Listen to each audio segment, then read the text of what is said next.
మీ పిల్లాడు కూడా ఇలాగే నోట్లో వేలు పెట్టుకుంటున్నాడా? ఇది ఇప్పుడు చిన్నదే అయ్యి ఉండొచ్చు. కానీ ఫ్యూచర్‌లో ఇదే పెద్ద ప్రాబ్లమ్‌ని క్రియేట్ చేయొచ్చు. నోట్లో వేలు పెట్టుకోవడం అనేది స్టబర్న్ హ్యాబిట్ కాదు.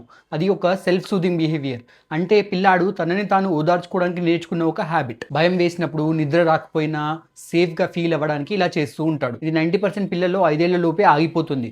మీ పిల్లాడు 5 ఏళ్ల లోపు ఉంటే ప్రేమతో డిస్ట్రాక్ట్ చేయండి. దానికి అటెన్షన్ ఎక్కువ ఇవ్వకండి. అలా చేస్తే వాడు ఇంకా ఎక్కువ చేస్తూ ఉంటాడు. ఒకవేళ పిల్లాడు 5 ఏళ్ల తర్వాత కూడా ఇలా చేస్తున్నాడంటే వాళ్ళకి dental problems, speech problem, face మారిపోవడము, సోషల్ ప్రాబ్లమ్స్ కూడా వస్తూ ఉంటాయి. వాళ్ళు నోట్లో వేళ్ళు పెట్టుకున్నప్పుడు వాళ్ళని అప్రిషియేట్ చేయండి, రివార్డ్స్ ఇవ్వండి, వాళ్ళ ట్రిగ్గర్స్ని ఐడెంటిఫై చేయాలి. వాళ్ళు ఎలాంటి సిచ్యువేషన్లో నోట్లో వేలు పెట్టుకుంటున్నాడో చూడాలి. ఆ సిచ్యువేషన్స్ని మనం సాల్వ్ చేయాలి. డే టైంలో వాళ్ళని బిజీగా ఉంచాలి. నైట్ టైంలో ఒక రొటీన్ని ఫిక్స్ చేయాలి. వాళ్ళని తిట్టడం, కొట్టడం, చేతులు కట్టేయడం, చేతులకు చేదు పదార్థాలు పెట్టడం మాత్రం చేయకండి. అలాంటివి చేస్తే హ్యాబిట్ ఇంకా స్ట్రాంగ్గా అవుతుంది. నోట్లో వేలు పెట్టుకోవడం అనేది పిల్లలు మీకు సైలెంట్గా ఇచ్చే మెసేజ్. అది అర్థం చేసుకుంటే మెల్లిగా తగ్గిపోతుంది.